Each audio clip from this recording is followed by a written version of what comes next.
Welcome to A edu और ए edu के हमारे इस YouTube चैनल में आप सभी का स्वागत है। तो हम लोग पिछले वीडियो में देवराय प्रथम को देख रहे थे और देवराय प्रथम के बारे में हमने पूरा देखा, जो कि इस संगम वंश का एक महान तो नहीं लेकिन एक अच्छा शासक था, साम्राज्य को बचाकर चलता था।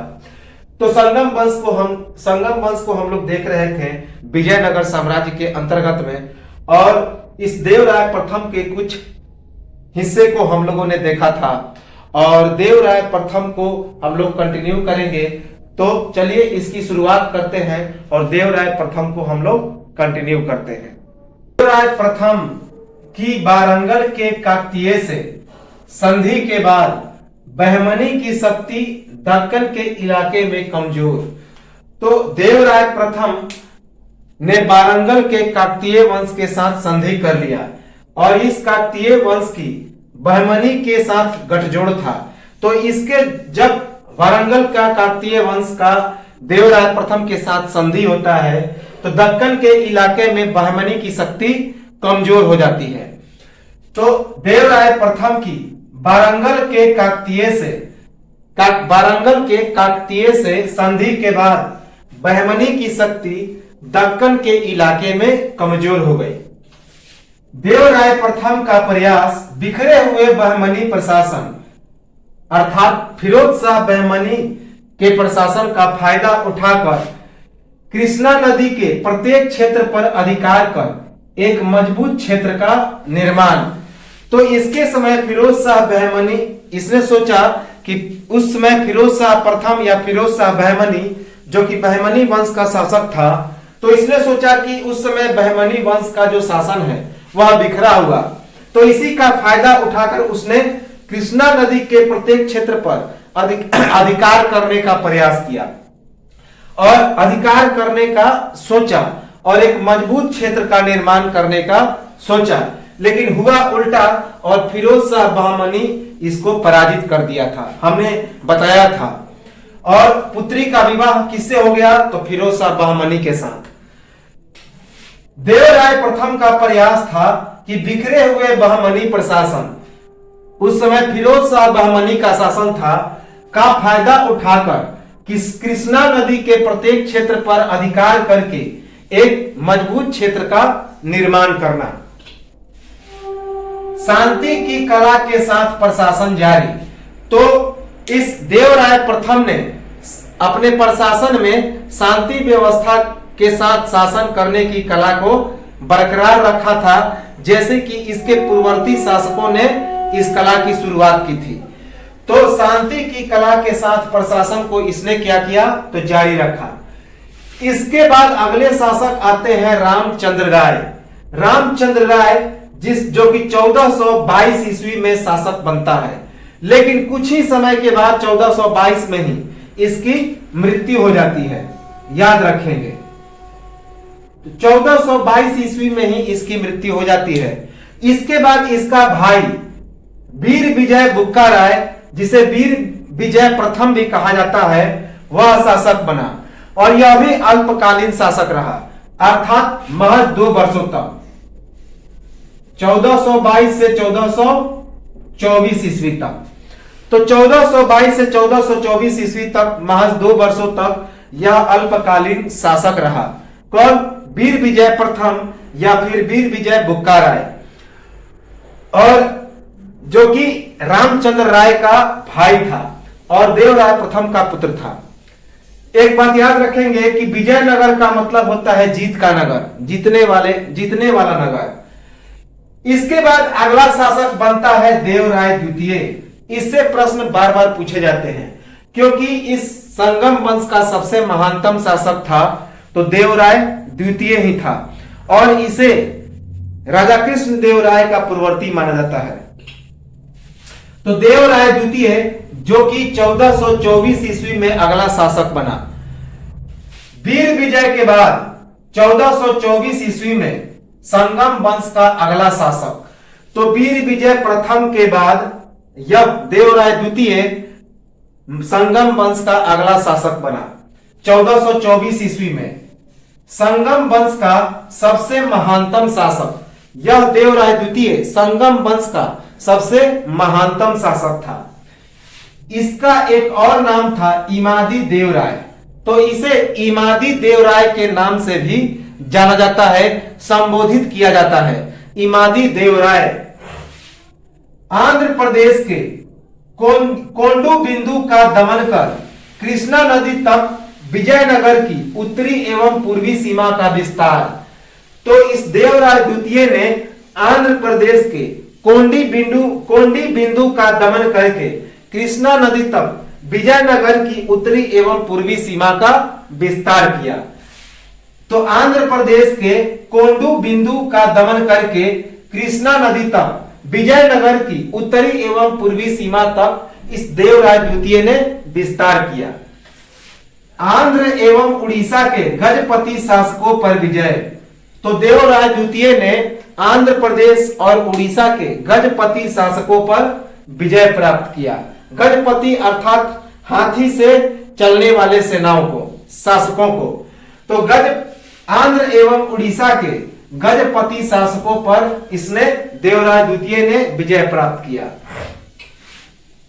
अपनी सेना में कुछ तुर्क धनुर्धारियों की भर्ती लगभग 2000। तो देवराय द्वितीय ने अपनी सेना में कुछ मुस्लिम धनुर्धारियों की भर्ती की, तीरंदाजों की भर्ती की। वे कहां के थे? तो तुर्की के थे। तो अपनी सेना में लगभग 2000 तुर्क धनुर्धारियों की भर्ती की देवराय द्वितीय ने। योग्य शासक होने के साथ साथ विद्या एवं विद्वानों का संरक्षक।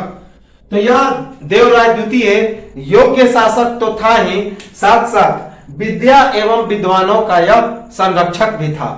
तो योग्य शासक होने के साथ साथ विद्या एवं विद्वानों का यह संरक्षक था। कौन? तो देवराय द्वितीय।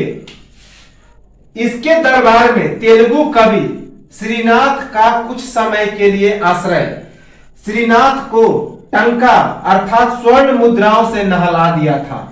तो श्रीनाथ जो कि देवराय प्रथम का दरबारी कवि था, तो इसके समय में भी, देवराय द्वितीय के समय में भी इसने कुछ आश्रय स्थापित किया। तो इसके दरबार में तेलुगु कवि श्रीनाथ कुछ समय के लिए आश्रय प्रदान किए। वही श्रीनाथ जिन्होंने हर विलास की रचना की थी, याद रखेंगे। तो इसके दरबार में तेलुगु कवि श्रीनाथ का कुछ समय के लिए आश्रय मिला था और इसने, देवराय द्वितीय ने श्रीनाथ को टंका अर्थात स्वर्ण मुद्राओं से नहला दिया था। अर्थात काफी सारे स्वर्ण मुद्राएं उसे अर्थात श्रीनाथ को दिया था। ईरान अर्थात खुरासान या फारस के शासक शाहरुख मिर्जा का राजदूत अब्दुल रज्जाक का देवराय द्वितीय के दरबार में आगमन हुआ। भारत के अंदर और बाहर सभी क्षेत्रों में इसने भ्रमण किया।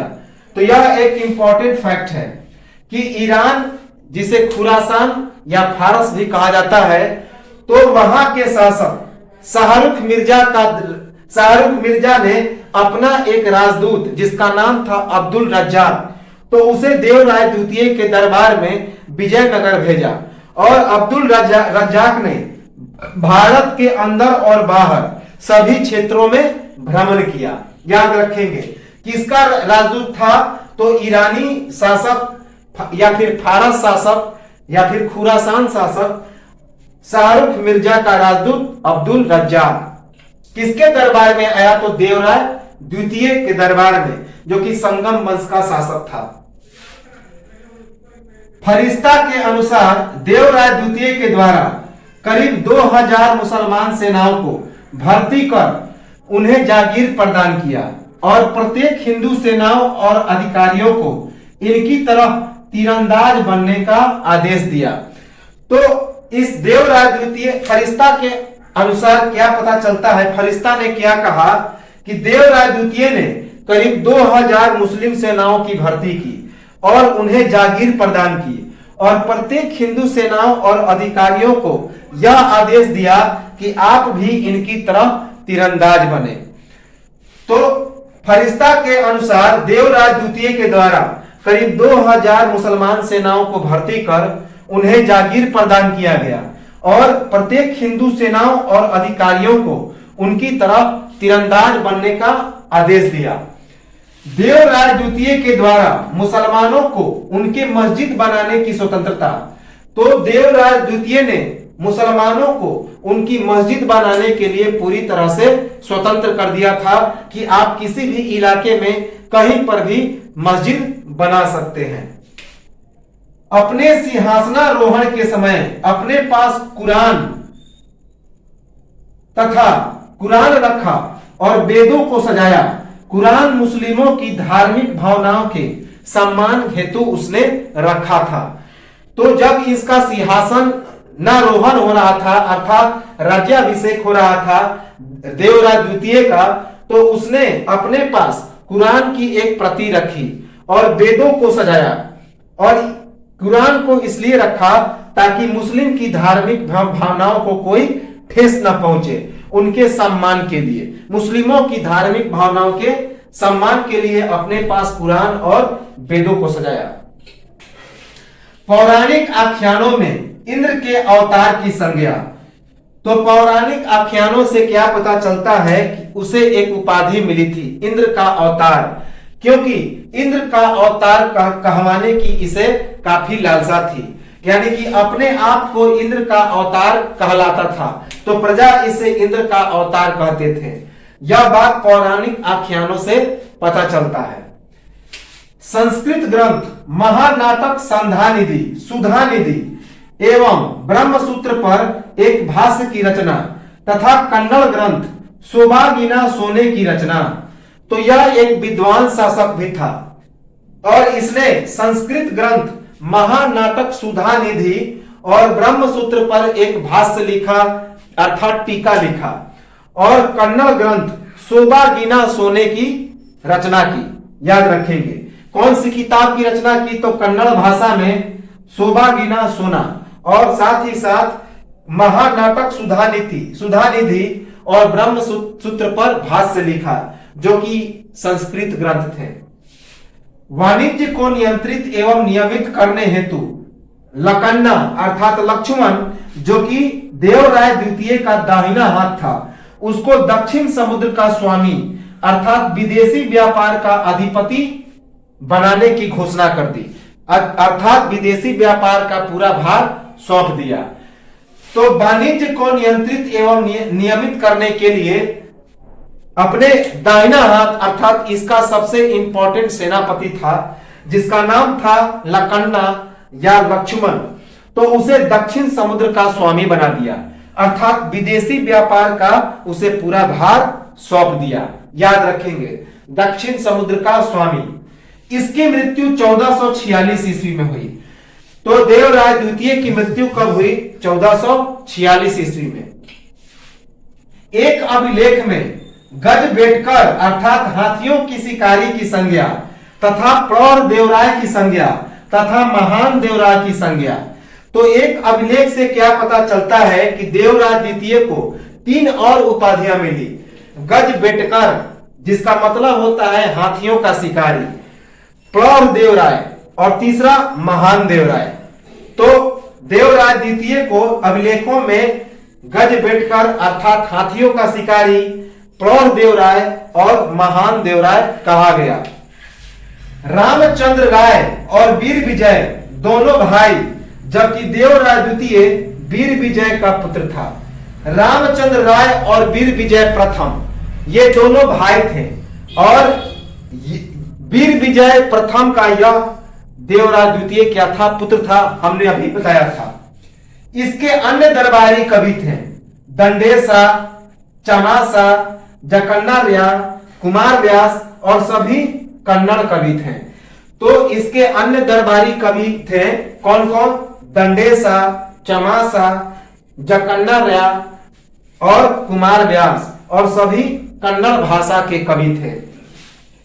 एक कहावत के अनुसार देवराय द्वितीय के दरबार में श्रीनाथ का दर्जा उनके दरबार में वरिष्ठ मंत्रियों के समान ही था और वे सम्राट के साथ स्वतंत्रता पूर्वक घूमते थे। तो एक कहावत में क्या कहा गया है कि देवराय द्वितीय के दरबार में श्रीनाथ का दर्जा उसके दरबार में वरिष्ठ मंत्रियों के समान था और वे सम्राट के साथ स्वतंत्रता पूर्वक घूमते थे। याद रखेंगे। राजा कृष्णदेव राय के पूर्वगामी, तो देवराय द्वितीय कौन था? तो राजा कृष्णदेव राय का पूर्वगामी था। कवि श्रीनाथ को सार्वभौम की उपाधि, तो यह भी इंपॉर्टेंट फैक्ट है, देवराय द्वितीय ने कवि श्रीनाथ को सार्वभौम की उपाधि दी थी। कौन सी उपाधि? तो सार्वभौम की उपाधि। केरल सहित सीलोन के तटवर्ती क्षेत्रों को कब्जा कर विजयनगर के अधीन किया। तो इस देवराय द्वितीय ने केरल सहित सीलोन के तटवर्ती क्षेत्रों को अपने अधीन करके कब्जा करके विजयनगर के साम्राज्य में मिला दिया। याद रखेंगे। ईरानी राजदूत अब्दुल रज्जाक के अनुसार विजयनगर राज्य में 300 बंदरगाह और राजा का खजाना सोने से भरा हुआ तथा लोगों के लिए गुलाब की आवश्यकता भोजन की तरह थी। याद रखेंगे। तो ईरानी राजदूत अब्दुल रज्जाक जो कि देवराय द्वितीय के शासन काल में विजयनगर आया था, तो उसने विजयनगर के सम्मान में क्या कहा कि अब्दुल रज्जाक के समय उस विजयनगर राज्य में 300 बंदरगाह थे, राजा का खजाना सोने से भरा हुआ था और लोगों के लिए गुलाब की आवश्यकता भोजन की तरह थी। पुर्तगाली यात्री नुनीज जो कि 16वीं शताब्दी में भारत आया था, तो उसके अनुसार क्विलान, श्रीलंका, पेगु, तोनासिरिम तथा पुलिकट के राजा देवराय द्वितीय को कर देते थे। तेनासिरिन बर्मा और मलाया द्वीप का क्षेत्र था। तो पुर्तगाली यात्री नूनी जो कि 16वीं शताब्दी में आया था, उसने क्या कहा कि क्विलान, श्रीलंका, पेगु, तेनासिरिन और पुलिकट राजा देवराय द्वितीय को, वहां के राजा देवराय द्वितीय को क्या देते थे? तो टैक्स देते थे, कर देते थे। और तेनासिरिन बर्मा और मलाया द्वीप का इलाका था। विदेशी यात्रियों के अनुसार देवराय द्वितीय के समय उसका देश ज्यादा जनसंख्या वाला, बहुत सारे गांव और शहर। अब्दुल रज्जाक के अनुसार विजयनगर दुनिया के भव्य शहरों में से एक। तो विदेशी यात्रियों ने क्या कहा कि देवराय द्वितीय के समय उसका जो देश था वह बहुत ज्यादा जनसंख्या वाला देश था और उसमें बहुत सारे गांव और शहर मौजूद थे। अब्दुल रज्जाक ने कहा कि विजयनगर दुनिया के भव्य शहरों में से एक है। फरिश्ता के अनुसार देवराय द्वितीय की सोच थी कि बहमनी साम्राज्य की मजबूती, उसकी तगड़ी घुड़सवार सेना और कलात्मक तीरंदाज। तो फरिश्ता ने क्या बताया कि देवराय द्वितीय की सोच थी कि बहमनी साम्राज्य की जो मजबूती थी वह उसकी तगड़ी घुड़सवार सेना और कलात्मक तीरंदाज थी। यह बात किसने कहा? तो फरिश्ता ने। देवराय द्वितीय यही सोचता था कि जो बहमनी साम्राज्य था वह इतना मजबूत है, इसका कारण है कि उसके पास तगड़ी घुड़सवार सेना थी और कलात्मक तीरंदाज थे। बहुत बड़े घुड़सवार सेना के कारण दक्षिण भारत के पहले के अन्य हिंदू साम्राज्यों की अपेक्षा विजयनगर की नीति एवं प्रशासन अधिक केंद्रीकृत और सेना सुव्यवस्थित। तो देवराय द्वितीय के समय जो विजयनगर था उसके पास बहुत बड़ी घुड़सवार सेना थी, तो इसी कारण इसे दक्षिण भारत के पहले के अन्य हिंदू साम्राज्यों की अपेक्षा अधिक सुव्यवस्थित और क्या कहा जाता था कि इसकी नीति और प्रशासन अधिक सुव्यवस्थित थी, सैन्य व्यवस्था अधिक सुव्यवस्थित माना जाता है। याद रखेंगे। मुस्लिम सेनाओं की भर्ती इससे पहले देवराय प्रथम के द्वारा 10,000 मुस्लिम सेना। तो ऐसा नहीं है कि देवराय द्वितीय ने ही मुस्लिम सेनाओं की भर्ती की शुरुआत की, इससे पहले देवराय प्रथम ने भी 10,000 मुस्लिम सेनाओं की अपनी सेना में भर्ती की थी, हमने बताया भी था। तो मुस्लिम सेनाओं की भर्ती इससे पहले देवराय प्रथम के द्वारा 10,000 मुस्लिम सेना की भर्ती।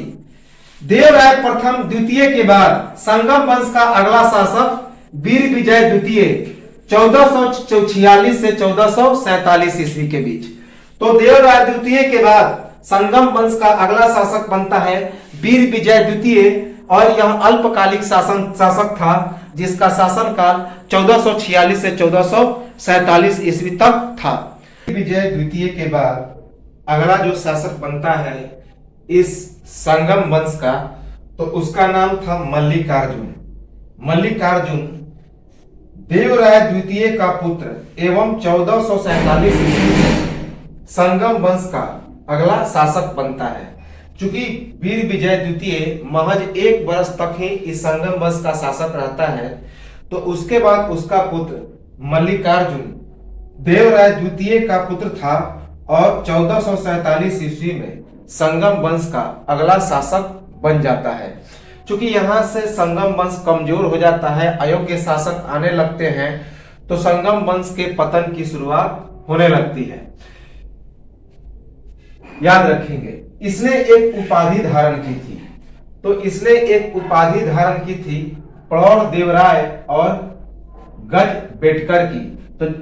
तो देवराय द्वितीय की तरह भी इसने गज बेटकर की उपाधि धारण की थी, अर्थात हाथियों का शिकारी। और एक और उपाधि प्रौढ़ देवराय की उपाधि धारण की थी। कौन? प्रौढ़ देवराय। अपने सामंतों को अपने बस में रखने में असफल। तो यह जो प्रौढ़ देवराय था, अर्थात जिसका नाम था मल्लिकार्जुन, वह अपने सामंतों को अपने बस में रखने में असफल हो गया था। अर्थात इसके सामंत अब इसकी अधीनता को छोड़कर स्वतंत्र होने लगे थे। तो याद रखेंगे कि इस मल्लिकार्जुन के शासन काल में इसके सामंत स्वतंत्र होने लगे थे।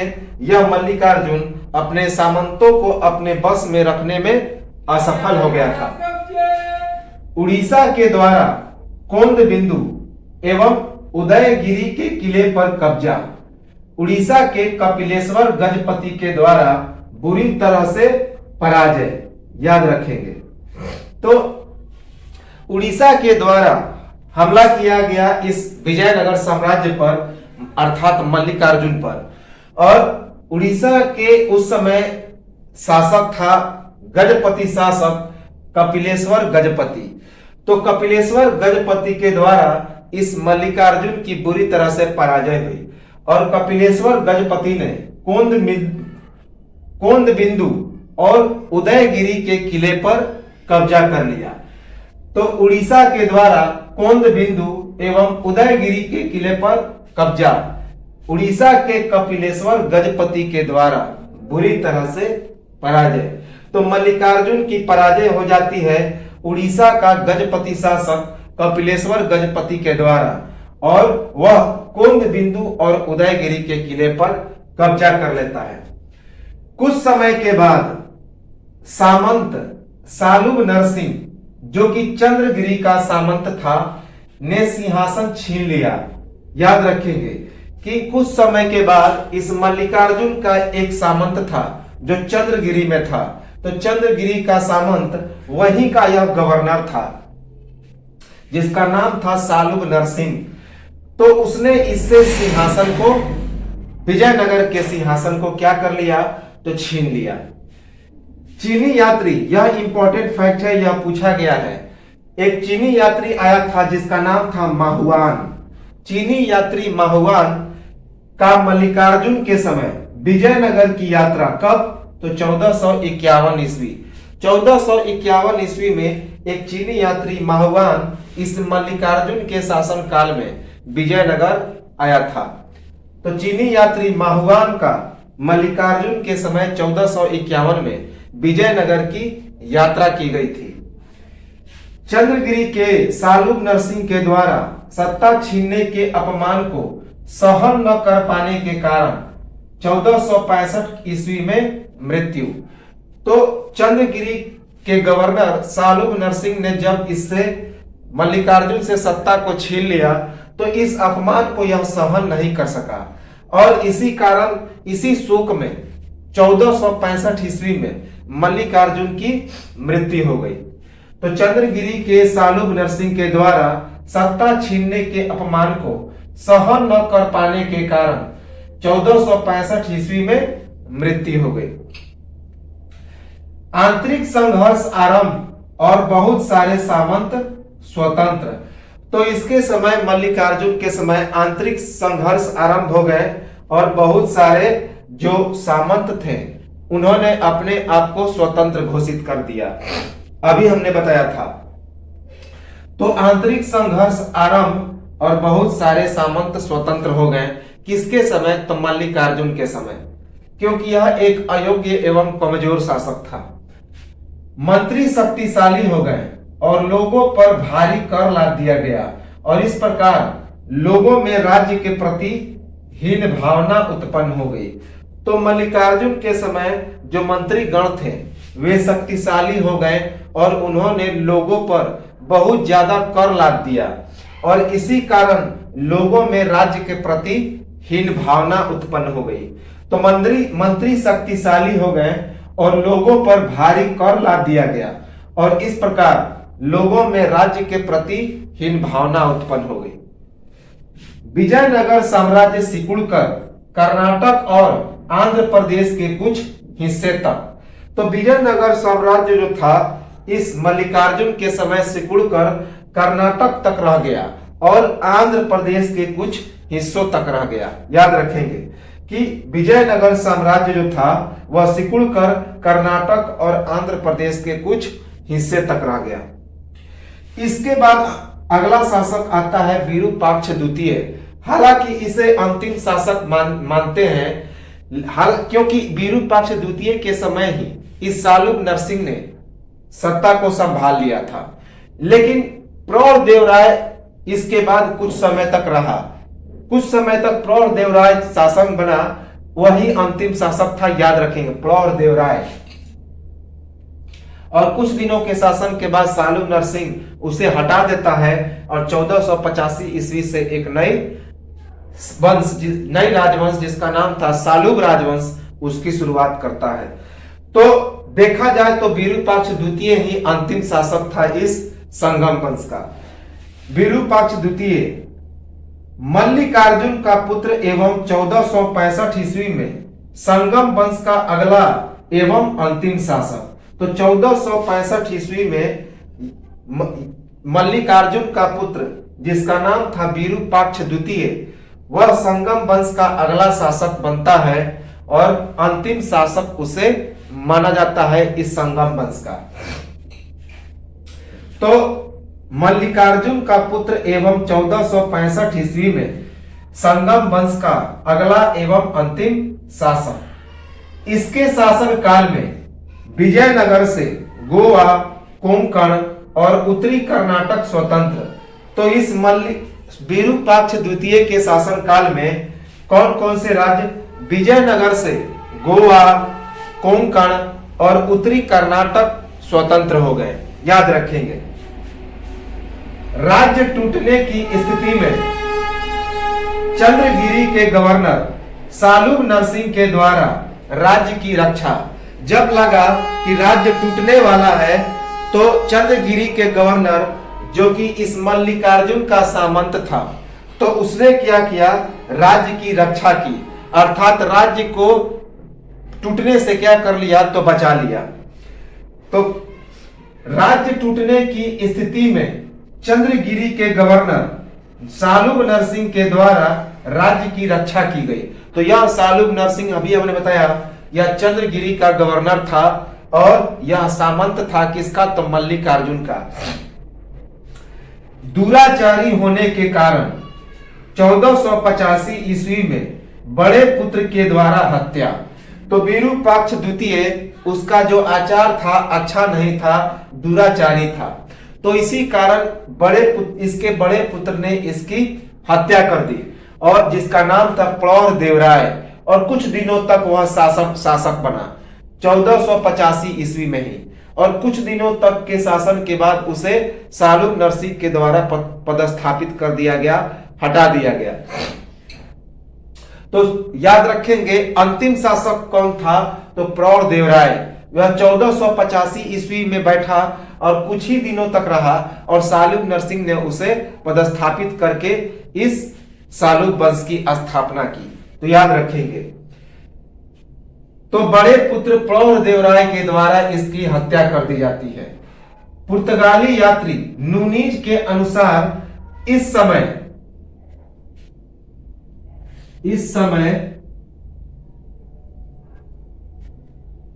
अराजकता एवं अशांति व्याप्त, जिसका फायदा उठाकर सालुब नरसिंह के सेना नायक नरसा नायक का राजमहल पर कब्जा कर सालुब नरसिंह को राजगद्दी पर बैठने के लिए निमंत्रण।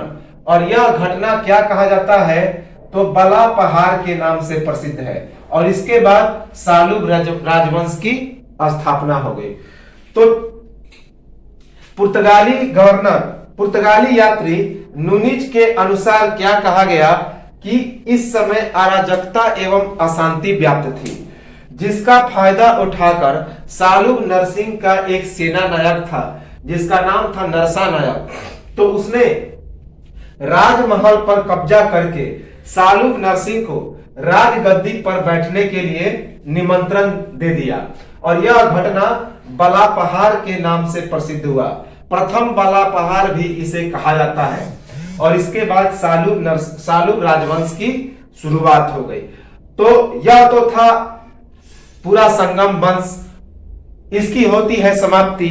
याद रखेंगे कि इस विरूपाक्ष द्वितीय के बड़ा पुत्र प्रौढ़ देवराय ने हत्या करके स्वयं गद्दी को संभाला था।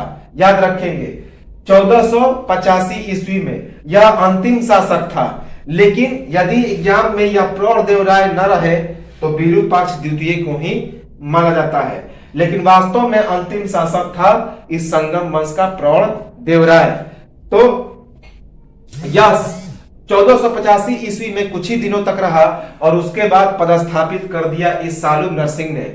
किसने हटा दिया, तो नरसा नायक जो कि सेना नायक था, इसका सालुब नरसिंह का सेना नायक था। और उसने सालुब नरसिंह को निमंत्रण दिया कि आप आइए और गद्दी पर बैठिए और राज्य को संभालिए। और उसके बाद सालुब नरसिंह गद्दी पर बैठा और सालुब राजवंश की स्थापना किया। और यह जो घटना थी उसे बला पहाड़ या प्रथम बला पहाड़ के नाम से जाना जाता है। तो एक स्क्रीनशॉट ले लें और इस पूरे संगम वंश की यहां पर समाप्ति हो गई है। तो मिलेंगे हम लोग और शुरुआत करेंगे सालुब वंश की। तो एक स्क्रीनशॉट लें और अगले वीडियो में हम लोग सालुब और तालुब वंश की शुरुआत करेंगे। तब तक नमस्कार।